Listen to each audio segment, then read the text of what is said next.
Hello everyone, my name is Parth and welcome back to my YouTube channel. बहुत सारे comments आए, request आए कि हमें ग्रेविटेशन के कंसेप्ट के ऊपर लेक्चर चाहिए, थियरी के ऊपर लेक्चर चाहिए। तो ठीक है, आज के लेक्चर में this is like an extra lecture. ठीक है, तो आज के लेक्चर में हम देखेंगे Kepler's law of planetary motion, Newton's law of gravitation and उसके आजू बाजू आने वाले कुछ छोटी छोटी स्टोरीज हैं, कुछ छोटे छोटे कंसेप्ट्स हैं, उन सारी चीज़ों के बारे में बात करेंगे। It is teachers day today, बहुत सारी विशेज़ आई हैं, मैसेजेस आए हैं, टेक्स्ट आए हैं and I thank you all very very very much. बहुत अच्छा लगा मैसेज वगैरह, विशेज़ वगैरह पढ़कर। ठीक है, अगर कोई नया बच्चा देख रहा है तो सब्सक्राइब कर देना, शेयर करना वीडियो को और लाइक भी करना। तो चलिए शुरू करते हैं। अच्छा, तो भी ग्रेविटेशन का जो पूरा आइडिया था, फेनोमेनन था, ये डिस्कवर किया था हमारे परम पूज्य सर आइजैक न्यूटन। इन्होंने, भाई साहब ने, तो इन्होंने ऑब्जर्व क्या किया, एक एप्पल था और वो एप्पल नीचे जमीन पर गिरा। तो इन्होंने सोचा कि वो एप्पल वर्टिकली डाउनवर्ड डायरेक्शन में क्यों गिरा, एकदम स्ट्रेट नीचे क्यों गिरा। ये एप्पल ऐसा थोड़ा टेढ़ा भी गिर सकता था या फिर ये एप्पल हॉरिजॉन्टली भी जा सकता था, लेकिन नहीं, वो एप्पल एकदम स्ट्रेट नीचे गिरा। क्यों? इन सारी चीजों के बारे में ये सोचने लगे। इन्होंने घटाया, जोड़ा, गुणाकार किया, भागाकार किया, बहुत सोचा and finally sir Isaac Newton came to the conclusion. क्या कंक्लूजन था? उन्होंने बोला कि earth must be attracting the apple towards itself, मतलब अर्थ इस एप्पल को अपनी तरफ खींचने वाला है। बराबर है। And this force of attraction, earth and Apple के बीच में जो अट्रैक्टिव फोर्स है, it must be directed towards the centre of the अर्थ। मतलब अगर एप्पल नीचे गिरेगा तो वो कौन सी डायरेक्शन में नीचे गिरेगा, किसकी तरफ गिरेगा? अर्थ के सेंटर की तरफ गिरेगा। सिंपल है। अच्छा, अगर मैंने ट्री यहां पे रख दिया ऐसे एंड अभी अगर एप्पल अर्थ पे गिरेगा तो कैसे गिरेगा? ये जो अट्रैक्टिव फोर्स है वो अर्थ के सेंटर की तरफ डायरेक्टेड है, इस तरफ। तो अगर एप्पल गिरेगा तो कुछ इस प्रकार से सेंटर की तरफ गिरेगा। Are you understanding?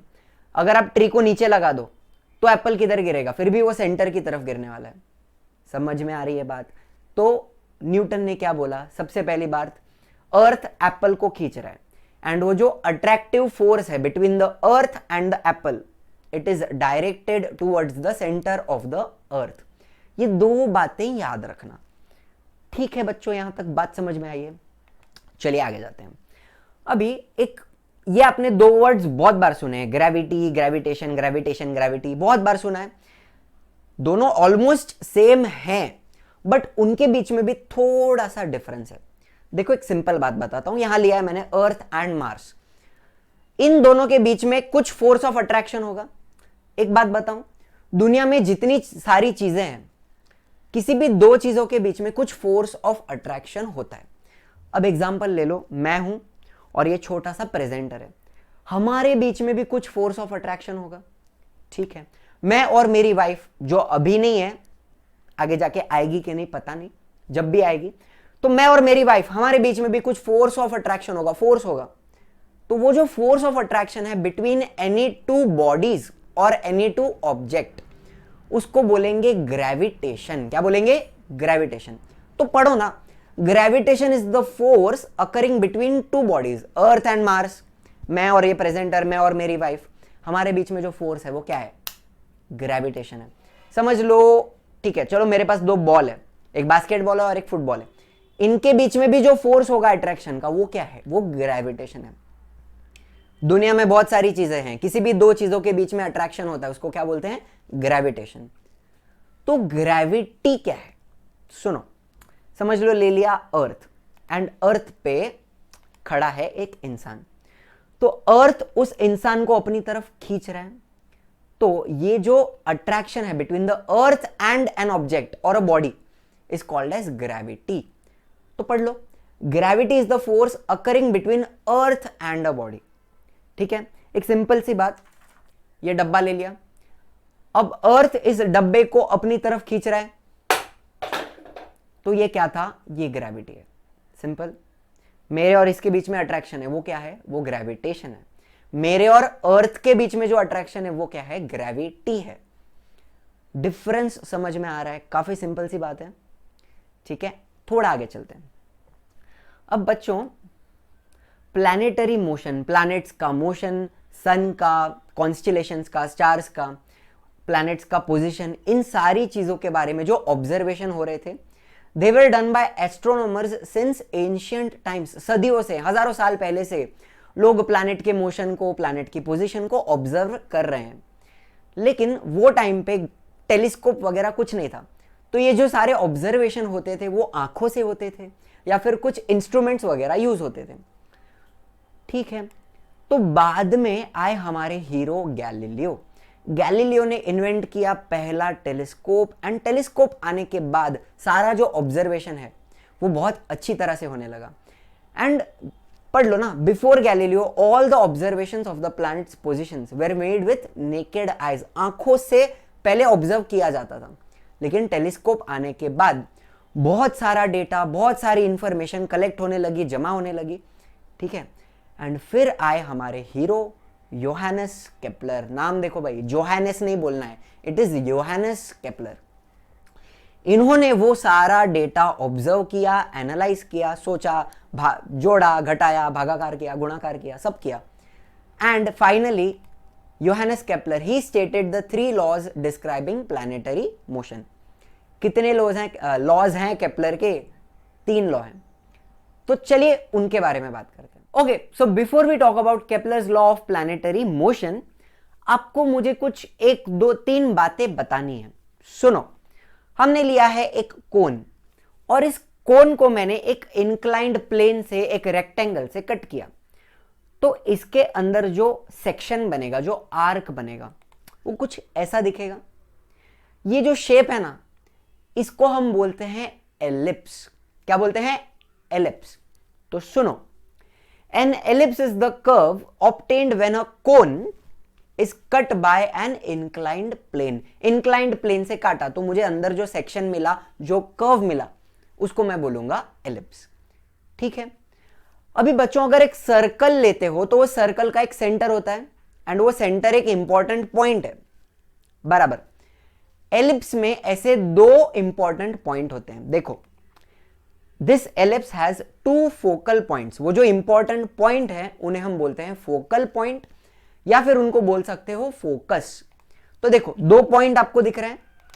एक को बोलूंगा F1, फोकस नंबर 1, एंड दूसरा पॉइंट रहेगा F2, फोकस नंबर 2। सिंपल, ठीक है। एक एलिप्स हो गया, उसमें कितने फोकल पॉइंट हैं? 2 हैं, F1, F2, F1, F2। एकदम सिंपल। अभी बच्चों ध्यान से सुनना, फोकस जो है वो सिंगुलर वर्ड है, एक फोकस होता है। लेकिन अगर मैं दोनों फोकस को एक साथ बोलूं तो मैं बोलूंगा फोकाई, FOCI, फोकाई। तो हम कैसे बोलेंगे? दिस एलिप्स हैज 2 फोकाई, ठीक है। Focus singular, foci plural. Shape समझ में आ गया? चलो, तो केपलर्स फर्स्ट लॉ क्या बोलता है? सुनो, प्लैनेट का जो ऑर्बिट है, अर्थ दिख रहा है, ऑर्बिट दिख रहा है, ऑर्बिट का शेप कैसा है? एलिप्स शेप है, बराबर। The orbit of a planet is an ellipse. एकदम सिंपल बात। और वो एलिप्स में ऐसा प्लैनेट चक्कर मार रहा है, रिवॉल्यूशन मार रहा है। दूसरी बात, अब मुझे बताओ कितने फोकाई होते हैं? 2 होते हैं, एक होता है F1 और एक होता है F2।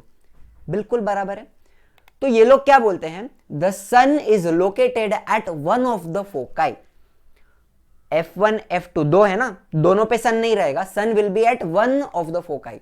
तो समझ लो F2 पे सन है, सिंपल। अच्छा, the position of the sun will be indicated by S। तो इधर मैं अभी F2 नहीं लिखूंगा, मैं वहां लिखूंगा S। सन को हम इंडिकेट करेंगे बाय राइटिंग S। ये हो गया केपलर्स फर्स्ट लॉ, एकदम सिंपल। क्या बोला? प्लैनेट का orbit is an ellipse. Ellipse में होते हैं 2 फोकाई। Sun is located at one of the foci. It is indicated by writing S। खत्म हो गई बात, समझ में आई? चलो सेकेंड लॉ बताता हूं। So before we understand Kepler's second law of planetary motion, second law, उसके पहले आपको मैं एक बात बताना चाहूंगा। सुनो, अर्थ का जो स्पीड होता है ऑर्बिट में अराउंड द सन, वो स्पीड हमेशा कांस्टेंट रहता नहीं है। सुनो, देखो ध्यान से, इधर स्टार्टिंग में स्पीड कम है, फास्ट हो गया एंड वापस स्लो हो गया। तो जब अर्थ सन के नजदीक होता है तो उसकी स्पीड ऑर्बिट में बढ़ जाती है, एंड जब अर्थ सन से दूर चला जाता है तो उसकी स्पीड ऑर्बिट में कम हो जाती है, स्लो हो जाएगा। तो हम क्या बोलेंगे? The speed of the earth in the orbit does not remain constant. एक और बार देखो, स्लो है स्टार्टिंग में, फास्ट हो गया, वापस स्लो हो गया। तो मुझे एक बात बताओ, अगर अर्थ सन के करीब है तो उनके बीच में डिस्टेंस कम है एंड फोर्स ऑफ ग्रेविटेशन ज्यादा है, तो अर्थ का स्पीड बढ़ जाएगा, वहां पे फटाफट जाएगा ऐसा। तो क्लोजर टू द सन, अगर हमारा earth is closer to the sun, उसकी स्पीड रहेगी फास्टर, थोड़ा फास्ट हो जाएगा। एंड जितना अर्थ दूर चला जाएगा सन से, फोर्स ऑफ ग्रेविटेशन हो जाएगा कम, तो speed of the earth will be less. Farther from the sun, sun से दूर चला गया तो स्पीड हो जाएगी स्लो। सिंपल सी बात, समझ रहे हो? अर्थ अगर करीब है फटाफट जा रहा है, स्पीड बढ़ रही है। अर्थ अगर दूर चला गया तो उसका स्पीड स्लो हो जाएगा ऑर्बिट में। सिंपल सी बात। तो चलो समझ लेते हैं भाई second law, Kepler's second law क्या बोलता है। इस लॉ को हम लॉ ऑफ एरियाज भी बोलते हैं। अभी बहुत ध्यान से सुनना। सन को मैं एस लिखकर इंडिकेट करूंगा, एस अल्फाबेट। एंड इमेजिन करते हैं हमारा जो प्लैनेट है अर्थ, वो है at point A in the orbit. ठीक है, अब प्लैनेट एंड सन को ज्वाइन करने वाली ये जो लाइन है ए एस या फिर एस ए, ठीक है, इस लाइन को हम पोजीशन वेक्टर बोल सकते हैं। क्या बोलेंगे? Position vector. ठीक है, अब एक महीने में, कितने टाइम में? एक महीने में ये जो प्लैनेट है अर्थ, वो पॉइंट ए से जाएगा पॉइंट बी पे। ठीक है, तो मुझे एक बात बताओ, वो जो लाइन है, line joining the planet and sun, A S, ये ए एस ने ऐसा मूवमेंट दिखाया है ना, ए एस ऐसे ऐसे ऐसे मूव होगा एंड एक एरिया कवर करेगा, वो एरिया है एरिया ए एस बी। ठीक है, तो can I say the line joining planet and sun A S sweeps, sweeps मतलब क्या? Covers area A S B in 1 month. Planet A से बी गया एक महीने में, कितना एरिया कवर हुआ? Area A S B. बात समझ में आ रही है? ये फर्स्ट केस है। सेकंड केस में देखो हमारा प्लैनेट वहां पर है एट पॉइंट सी, तो प्लैनेट एंड सन को ज्वाइन करने वाली जो लाइन है सी एस, ये हो गई पोजीशन वेक्टर। ठीक है, वापस एक महीने में हमारा प्लैनेट गया from point C to D, तो ये जो पोजीशन वेक्टर था सी एस, उसने एरिया कितना स्वीप किया, कितना कवर किया? एरिया सी एस डी एक महीने में, ये भी। ठीक है, तो एरिया ए एस बी, ये भी कितने टाइम में स्वीप हुआ? एक महीने में। एरिया सी एस डी, वो भी कितने टाइम में कवर हुआ? एक महीने में। ठीक है बच्चों, यहां तक बात समझ रहे हो? तो हमारा लॉ क्या बोलता है? The line joining planet and the sun, कौन सी लाइन? First case line A S, second case line C S, A S C S, they will sweep, sweep मतलब क्या? Cover equal areas in equal interval of time. अब मुझे बताओ, area A S B ये cover होने को एक महीना लगा and area C S D उसको भी कवर होने को एक महीना लगा, तो लॉ के हिसाब से area A S B will be equal to area C S D. ठीक है, equal areas in equal interval of time, एक महीने में जो एरिया कवर हुआ है will be same, A S B will be equal to C S D. ये हो गया लॉ ऑफ एरियाज। बिल्कुल क्लियर हो गया? आई होप क्लियर हो गया, ट्राइंग माई बेस्ट। ठीक है बच्चों, चलिए थोड़ा आगे जाते हैं। तो बच्चों केपलर्स थर्ड लॉ बहुत ही ज्यादा सिंपल है। ठीक है, हमारा प्लैनेट है एलिप्टिकल ऑर्बिट में। ऑर्बिट का शेप कैसा होता है? एलिप्स शेप का होता है। अभी ये जो प्लैनेट है, इसको एक चक्कर मारने के लिए, एक रेवोल्यूशन के लिए टाइम लगता है टी। ठीक है, टी टाइम में ये प्लैनेट एक चक्कर मारता है। अच्छा, अब मुझे बताओ, अर्थ का distance from the sun change होते रहेगा। सेकेंड पोजीशन में देखो डिस्टेंस कम हो गया, ये जो थर्ड पोजीशन है डिस्टेंस बिटवीन प्लैनेट एंड सन बढ़ गया, तो जैसे ही जैसे वो अर्थ, वो प्लैनेट ऑर्बिट में घूमते रहेगा, the distance between planet and sun वो चेंज होते रहेगा, कभी बढ़ेगा कभी कम होएगा, बराबर है, सेम नहीं रहता। इसके बारे में हमने ऑलरेडी बात की है। तो हम एक एवरेज डिस्टेंस निकालेंगे आर, ठीक है। Distance between planet and sun change हो रहा है, तो हमने क्या कैलकुलेट किया, एक average distance between the planet and the sun, उसको मैंने बोला आर, ठीक है। एक चक्कर मारने के लिए कितना टाइम लगा, टाइम टी, एवरेज डिस्टेंस क्या है आर, ठीक है। तो हमारा लॉ क्या बोलता है, the square of its period of revolution around the sun. Period of revolution मतलब क्या, टाइम। तो टाइम का स्क्वायर इज डायरेक्टली प्रोपोर्शनल, मतलब alpha, directly proportional to the cube of the mean distance. Mean distance मतलब average, तो cube of R, तो T square is directly proportional to R cube. ये हो गया हमारा लॉ, काफी सिंपल सा था। तो भी वो अल्फा का जो साइन है, डायरेक्ट प्रोपोर्शनलिटी का साइन, उसको हटाने के लिए वहां पे डालना पड़ेगा एक कांस्टेंट। तो T square is equal to K, constant आ गया, इनटू आर क्यूब। थोड़ा रीअरेंज करेंगे, टी स्क्वायर के नीचे डाल देंगे आर क्यूब को, इज इक्वल टू आ गया K, T square upon R cube is equal to K. ये डब्बे में डाल दो और ये हो गया आपका केप्लर्स थर्ड लॉ। बात खत्म हो जाती है यहां पे, काफी सिंपल था। तो लास्ट में देख लेते हैं न्यूटन्स लॉ ऑफ ग्रेविटेशन क्या बोलता है। बहुत ज्यादा सिंपल है, दो बॉडीज लिए हैं, एक अर्थ लिया है और एक चलो हमने सन ले लिया। अभी अर्थ का मास क्या है m1, सन का मास क्या है m2, m1 m2, और इनके बीच में जो डिस्टेंस है वो कितना है भाई, r है। तो इन दोनों के बीच में, अर्थ एंड सन के बीच में फोर्स ऑफ ग्रेविटेशन कितना होगा, F, directly proportional, the force is directly proportional to the product of the masses. Product मतलब क्या, मल्टीप्लीकेशन, तो m1 into m2 upon R square, square of the distance between the two bodies. Simple है ना, F alpha m1 m2 upon R square.